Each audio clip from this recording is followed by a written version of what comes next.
খেজুর বাগানে খেজুর থাকবে না, এখন সেখানে খেজুর নাই। সে বলেছিল তাবারিয়া হ্রদে যখন পানি থাকবে না তখন আমি বের হব, এখন তাবারিয়া হ্রদে পানি নাই। উত্তর, সে পৃথিবীতেই আছে। কোথায় আছে?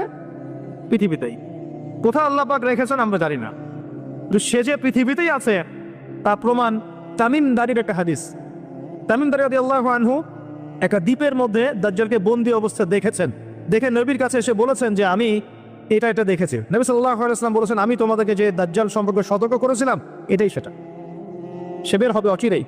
এবং সেদিন সে বলেছিল যে এই বাইসানের খেজুর বাগানে খেজুর থাকবে না, এখন সেখানে খেজুর নাই। সে বলেছিল তাবারিয়া হ্রদে যখন পানি থাকবে না তখন আমি বের হব, এখন তাবারিয়া হ্রদে পানি নাই। সময় ক্লোজ। সে কোথা থেকে বের হবে? উত্তর, তার বের হওয়া সম্পর্কে তিনটা বর্ণনা পাওয়া যায়। এক, সে ইস্পাহান থেকে বের হবে। ইস্পাহান হচ্ছে ইরানের একটা জায়গা। কোন জায়গা? ইরানের একটা জায়গা, এবং সেখানে ইস্পাহান নামে একটা জায়গা আছে।